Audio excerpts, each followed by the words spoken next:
in last video we discussed about a couple of these stylings. Now let's see how we can use these styles from an external style sheet. So let's create a file called local styles. Why local? Because I don't want these styles to override each other. Let's say if I create a component, that should be specific to this file only, and let's say if I create another component, and if I by mistake if I name those components similarly, then I don't want to override those styles and get a lot of confusions there. Okay, so this is header, and there CSS module is very helpful. So what CSS module does is basically it not SCSS, CSS. SCSS is SAS, and that's totally different. I mean, we don't need to focus a lot on that because CSS is the basics. So CSS module lets you, like, if you import classes from this module, it makes sure that there is no other intervention happening on. So that's what we will be doing here. So let's quickly import classes from header, import classes from we will go to styles folder. This is a name and then local styles and then header modules. Okay, this is like the local abbreviation. If you go to tsconfig, you will see that paths, and this is how it is configured. So the root path is this src directory, this whole directory, and you can see that this add slash components slash star is configured to everything inside the components. Star is like everything. Okay, so everything inside, since there is no components folder right now, so it is nothing. Pages, for this is for pages, and I don't think we will need pages anywhere, so let's remove this one. And styles is for styles. So styles, we have root, and from, if you see here, from styles we went into local styles, and from there we went into header.module.css. okay, so first things first, let's put this style into this. So we have display flex, align item center. So let's call this logo. Now here we can use a lot of things, but most I generally prefer classes because it is easier to override any of the classes properties later on. If you want override in the sense you have multiple classes, then you want to use one property and override other and so on. So that, for that reason, so we will remove this, and let's say we name it as a class. Okay, now the class name would be classes. Classes will be coming from this styles module, and classes dot is like referencing to that particular classes. And let's say we say this class as logo with title. Okay, because I think that is a descriptive name. Always try to keep your name as descriptive as possible. So we will have this class. Again, class starts from dot, id starts from hash. So let's say instead of class, if I make it id, then it would have been hash. Okay, to reference this particular entity, but since we are using class name, so let's go back to dot. Okay, and inside this we will write these styles. So it was display flex and align item center. So display flex, and now since it is CSS, so instead of align items like this, we will use like this. Okay, and center and save it.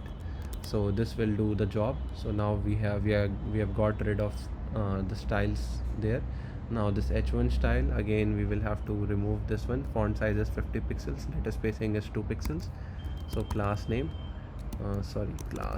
equal to classes dot let's say logo header.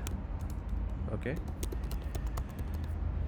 and now we need to write the styles for this one also. So let's create quickly. Font size was, I guess, 50 pixels, and letter spacing was 2 pixels. Okay, and if I save it, now if I go back, you will see there's no difference. It is all as it was earlier. Again, the borders are removed because we have intentionally removed those. And now let's style this image. Okay, now let's see one more method. There is one more way to style this image. One was by adding classes for every individual HTML tag. So I can add classes.image and then write all the styles. So this is one way. So let's quickly see this one first.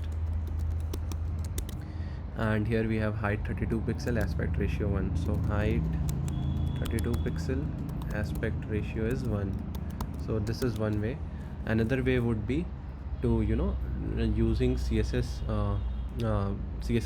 rules. So what we will do is, we can see that this image is inside the div, so we can use logo with title. Okay, so if we just save this and if we remove these styles first, let's see if the effects are as expected, right? And let's say if I do something like this, so the effects will go away. All right, so this is working fine. Now there are multiple ways. One way is this. Okay, another way is, we can see that inside this div logo with title image class we can apply the style. So what we can do is, we can just copy this and then add img. What this means is that any img inside of this div, or inside of this class actually, will be styled like this. Okay, let's say we had one more img, that will also be styled in the same fashion. Okay, so this is number one. So you can see there's no difference. Another one is specifying that only the child of this class, the first child, not other child. Meaning if I do it like this, means the first child. Let's say you had one more div, and inside that div you have you had this image. So let's just copy paste it and see what's the difference. Okay, so if I save it like this, you will see that this particular image, the second image that I added, that is not styled. Okay, but the first one is. So that is the relevance of this arrow. Let's say if I remove this and save it, you will see that both of them are styled, because this means that any image which is inside of this will be styled. However, this means only the first child, because this is the div and the first child is this image. If I had one more image in the same div like this, so these two would be styled. You can see like this, right? So all these images which are first child of this div, only those will be styled. The first child is this h1, then this img, and now inside this img, this div is the first child, and within div its child is also an img, which is not getting styled. Okay, so I hope you are getting the idea, right? In case if you are not, just try to rewind this video and then try to understand. What I'm saying is that when you specify with this arrow, it means that only accept the first childs. What are the first childs of this logo with title? This h1, this image, this div. Okay, and what are the second child, which is child of this div, is this div, and this div's child is another image. So this would be second child. So what you can do is, if let's say you want to style this div also, so you can just do image, which is first child, and also dot logo with title. First child is div and its first child is now understand this property also. So this is my class. Within this class, whatever is first div child, any first div child which also has first image child, apply styles to those as well. And if I save it, now you will see all three are styled accordingly. Okay, so this is the property of this is the property of this arrow. All right, so I hope you got this. So let's keep it simple and let's remove unwanted divs and save it. Okay, and not just image, you can target any other element. Let's say you wanted to target any class which has logo with title, has another class logo with header. Let's say we wanted to target this, so we can just do logo header, and let's keep this one as it is. Let's create one more block and logo header, and let's say we want to change color to blue. So this can also be done. Okay, so you can specify a class, you can specify any tag, you can specify a lot of things here. All right, so that is number one. And one more thing to note is that if you have logo header, let's say you had color here as well and it was green. Okay, if you had it like this, what do you think would be the result? This one or this one? Let's see. You can see it is still blue, because this is a more specific selector compared to this. Okay, so this property will be superimposed. Even if I go and put it at top, this won't make a difference. It will still be the blue, because this is a more specific property. People generally get confused. See, order wise this follows like the one which is at the bottom, that will be applied as a priority. Let's say I don't had this, and if I do it like this, and let's say let's keep it like this. So it was like this, right? And if I remove this one, now the property is same. Now in this case, since this is at the bottom, so this color will be picked up. So you can see it is green now, but when you specify it like this, then specificity becomes greater, and for that reason this color will be picked up. Okay, so these are some concepts you should know, because this can make CSS debugging really difficult, and that is why these are important. And if you are not comfortable with these specificity rules, you can always search CS specificity and you will find details of what is the order. So ID takes the precedence if there was any ID that I have used.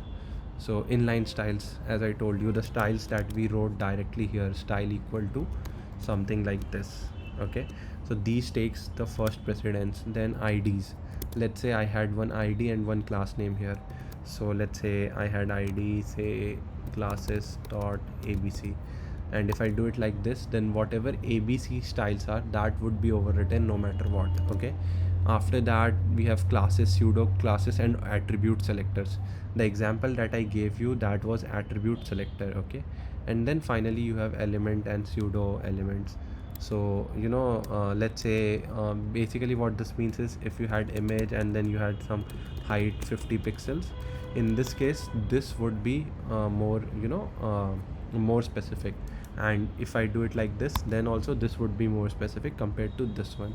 So these are some specificity rules that you need to follow to be very sure what you are doing and everything. And if you are not comfortable, you can just create a class for every element and style that class, so that you are sure what's happening and everything.